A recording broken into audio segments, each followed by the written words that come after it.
जनवरी 22, 2024 को हमने इतिहास बनते देखा। 7 साल के इंतजार के बाद हमने रामलल्ला को अपने घर वापस बसते देखा।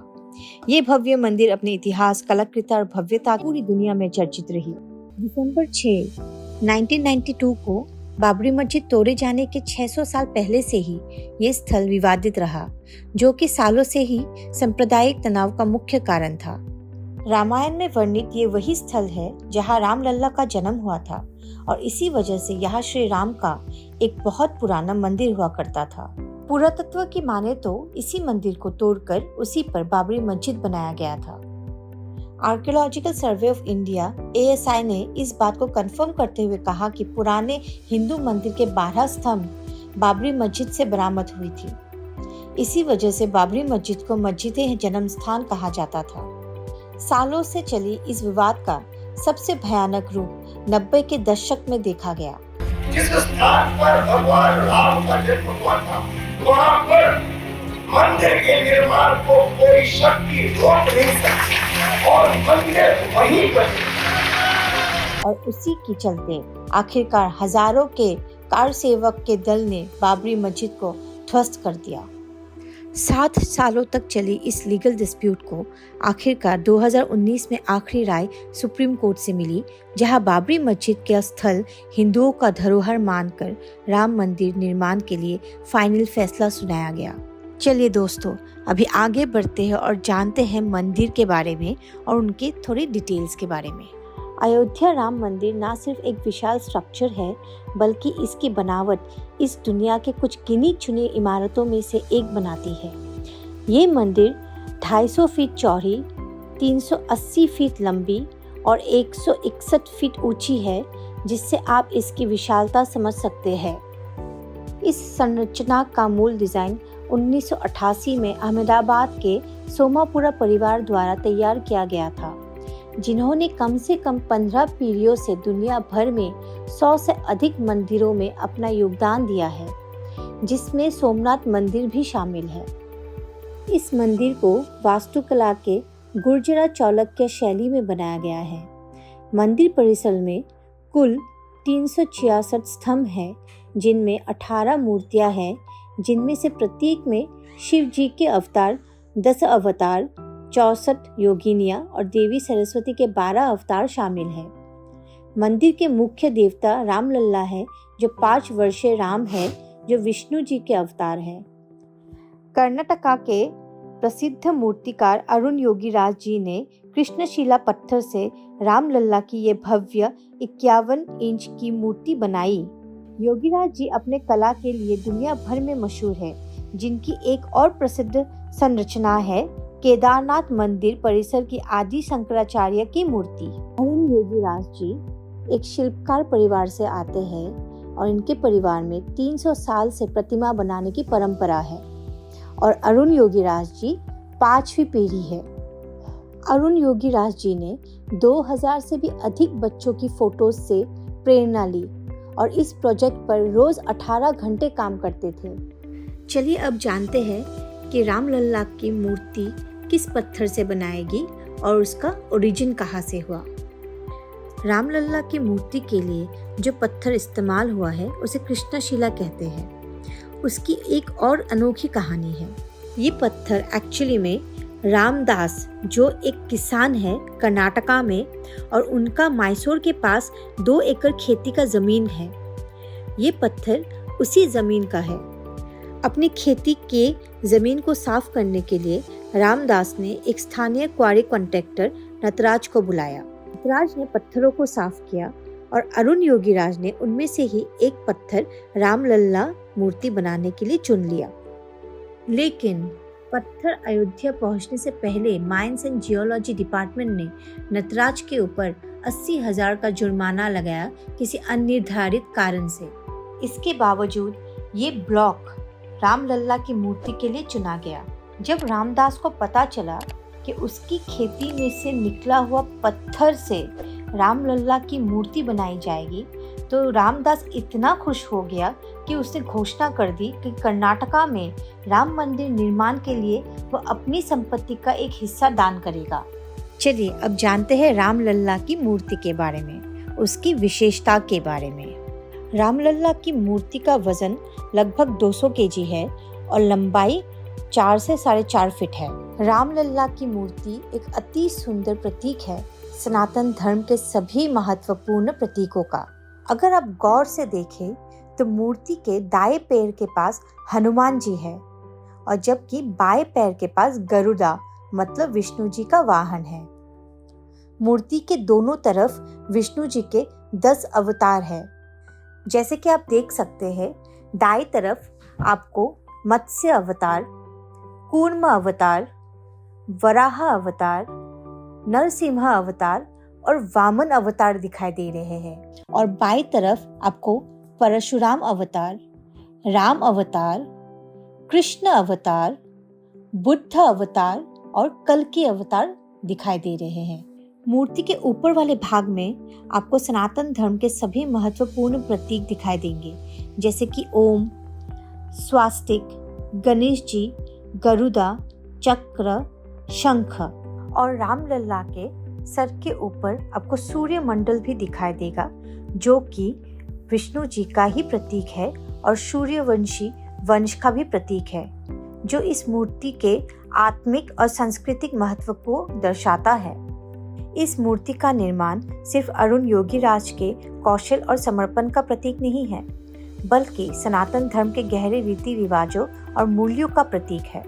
मूर्ति का उत्पत्ति स्थल, उसका सजीला निर्माण प्रोसेस और इसमें दर्शाए गए प्रतीक सनातन धर्म के भक्तों के लिए एक महत्वपूर्ण वस्तु बनाती है। उनकी कला के प्रति समर्पण और सनातन धर्म परंपरा में मूर्ति के महत्व ने उनका मार्गदर्शन किया।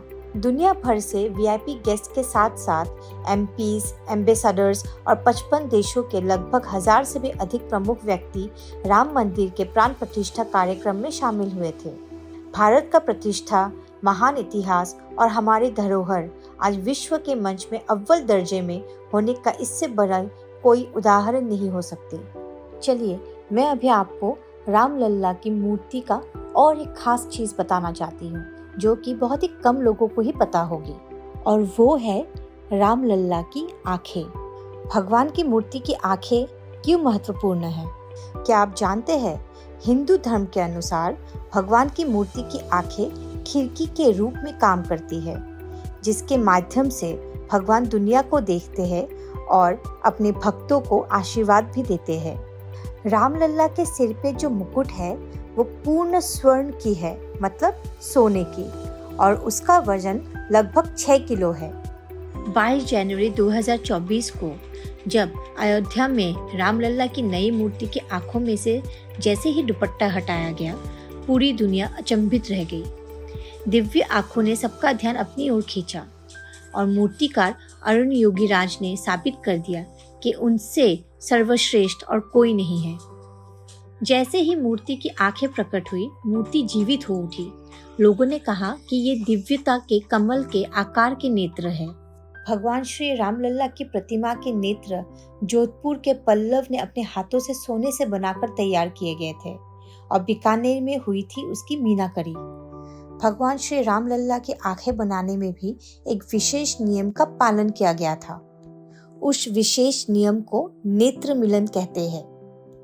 राम मंदिर ट्रस्ट ने रामलला की मूर्ति बनाने के लिए कुछ मानक तय किए गए थे, जैसे मुस्कुराता चेहरा, देवीय छवि, 5 साल के बच्चे का स्वरूप, युवा राजकुमार जैसा लुक। मूर्ति बनाने से पहले योगीराज ने कागज पर स्केचिंग की थी। रामलला का चेहरा, जिसमें उनकी आंखें, नाक, गाल, होठ, सब कुछ शिल्प शास्त्र के मुताबिक बनाया गया। योगीराज ने मानव रचना विज्ञान की कई किताबें पढ़ी ताकि वो मनुष्य के हाव भाव और शारीरिक रचना को अच्छे से समझ सके। किताबों की मदद से ही योगीराज जी ने ऐसी मूर्ति बनाने में सफल रहे जो जीवित दिखती है। अरुण योगीराज जी ने कई स्कूलों का भी दौरा किया ताकि वो छोटे बच्चों को गौर से देख सके। उन्होंने बच्चों की मुस्कान और उनके हाव भाव पर खूब रिसर्च किया। अरुण योगीराज की पत्नी विजेता जी ने बताया कि इन बातों को फॉलो कर योगीराज जी ने एक मास्टरपीस तैयार किया है। रामलला की मूर्ति के लिए कृष्णशिला पत्थर ही क्यों चुना गया? चलिए जानते हैं। योगीराज जी कहते हैं, राम मंदिर ट्रस्ट ने कृष्णशिला का चुनाव कर उन्हें दिया था। कृष्णशिला पत्थर पर किसी चीज का प्रभाव नहीं पड़ता, ना ही एसिड का, ना ही बारिश का, ना ही मौसम बदलाव का, किसी भी चीज का नहीं। योगीराज जी की पत्नी कहती है कि अगर रामलीला पर दूध चढ़ाया जाएगा तो बिल्कुल शुद्ध दूध ही नीचे आएगा। कृष्णशिला से किसी तरह दूध की शुद्धता या फिर दूध से कृष्णशिला की शुद्धता पर कोई असर नहीं पड़ेगा। दूध को राम भक्त प्रसाद के रूप में सेवन कर सकते हैं और इससे उनके सेहत पर कोई बिल्कुल भी असर नहीं पड़ेगा। विजेता जी बताती है, कृष्णशिला की मूर्ति बनाते वक्त उससे उड़ने वाली धूल से भी सेहत को कोई नुकसान नहीं होता है। कृष्णशिला पत्थर बिना खरोच के भी 1000 साल से भी अधिक समय तक ज्यों का त्यों रह सकता है। इस तरह का पत्थर दुनिया में केवल की कुछ ही हिस्सों में मिलता है। रामलला की मूर्ति 51 इंच लंबी ही क्यों, करकला में ही ये पत्थर मिलता है। इसीलिए मैसूर को मूर्ति कला जगत का केंद्र माना जाता है। पत्थर काले रंग का होता है, जिस कारण इसे कृष्णशिला कहा जाता है। योगीराज जी ने रामलला की मूर्ति बनाने के लिए आधुनिक सॉफ्टवेयर का भी सहारा लिया। मूर्ति को हाथों की मदद से तराशा गया। योगीराज जी ने अपने हाथों, हथौड़ी और छेनी से एक जीवित मूर्ति बना दी है। रामलला की मूर्ति 5 साल के राम के रूप की है, जिसकी ऊंचाई 51 इंच है। मूर्ति की लंबाई 51 इंच इसलिए रखी गई ताकि हर रामनवमी के दिन दोपहर के वक्त सूर्य की किरणें रामलला के माथे पर पड़े, यानी हर रामनवमी के दिन रामलला के माथे पर सूरज का तेज होगा। गर्भगृह में स्थापित की गई मूर्ति कमल के फूल के ऊपर स्थापित की गई है। कमल के फूल के साथ मूर्ति की लंबाई 8 फीट है। भारत की G20 शेरपा और नीति आयोग के पूर्व CEO अमिताभ कांत जी ने एक्स पर लिखा, रामलला की अनूठी मूर्ति बनाने में मैसूर के मूर्तिकार अरुण योगीराज की उत्कृष्ट शिल्पकला की मैं बहुत प्रशंसा करता हूँ। उनकी आंखों में विशेष दिव्य आशीर्वाद है। टीम इंडिया के पूर्व क्रिकेटर वीरेंद्र सहवाग भी रामलला की मूर्ति पर मोहित हो गए। सहवाग जी ने एक्स पर लिखा, प्रभु श्री राम की आंखों में देखकर अभी भी प्रेम और भक्ति से अभिभूत महसूस कर रहा हूँ। परम आनंद। प्राण प्रतिष्ठा से पहले आंखें बनाने के नियम को नेत्र मिलन कहा जाता है। अरुण योगीराज जी ने रामलला की आंखों को चांदी के हथौड़े और सोने की छेनी से बनाया गया है। ये अति सूक्ष्म काम उनके परिवार की पीढ़ियों से चली आ रही परंपरा है। अरुण योगीराज जी कहते हैं कि रामलला की आंखें बनाने के लिए उन्हें एक शुभ मुहूर्त दिया गया था और उन्होंने आंखों को सिर्फ 20 मिनट के समय में ही बना दिया। अरुण योगीराज जी कहते हैं कि रामलला की आंखें बनाने के बाद उन्होंने आंखों पर घी और शहद लगाया और उसके बाद उन्होंने ध्यान श्लोक और बीज मंत्र का जाप किया। योगीराज जी ये भी कहते हैं कि आंखें बनाने से पहले उन्होंने कुछ नियमों का पालन किया जो उनके गुरुजी गणेश आचार्य जी ने उन्हें कहा था। जैसे कि सरायू नदी में उन्होंने पहले स्नान किया, उसके बाद उन्होंने हनुमान जी से आशीर्वाद लिया, फिर उन्होंने कनक भवन में जाके एक पूजा किया, उसके बाद ही उन्होंने आंखें बनाई। अगर आपको श्री राम के ऊपर ये वीडियो अच्छी लगी हो तो जय श्री राम लिख के कमेंट करना मत भूलिए। अपने दोस्तों के साथ शेयर करना मत भूलिएगा और लाइक करके मुझे सपोर्ट जरूर कीजिएगा। और ऐसे ही इन्फॉर्मेटिव वीडियोस मैं लाती रहूंगी, मुझे सब्सक्राइब करना मत भूलिएगा। आप लोगों के प्यार और सपोर्ट के लिए बहुत बहुत प्यार। मिलते हैं नेक्स्ट वीडियो पे।